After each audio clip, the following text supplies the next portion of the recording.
Mag-iingat ka na.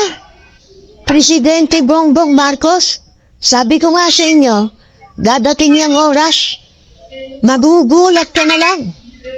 O, yung pag-meeting ng PDP Laban, sinasabi ni Digong nyo, supportahan ka raw. Balik ka rin mo yun. Huwag ka maniniwala ro, walang totoong sinabi yun. Di ba, proven yan.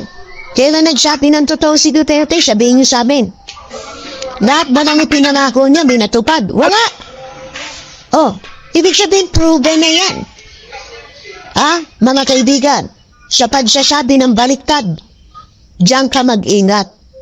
Baka mabiktima ka niyan. At dito sa mga ipinwesto mo na namamangka sa dalawang ilog.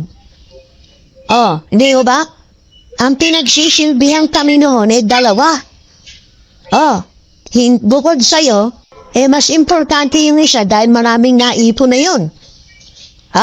Marami ng padulasyon para maproteksyonan ang kanilang sarili. O kumukuha pa nga ng malaking pondo, di ba? Sa education. Mga kaibigan, saan gagamitin yan? Matakot ka. Yun ang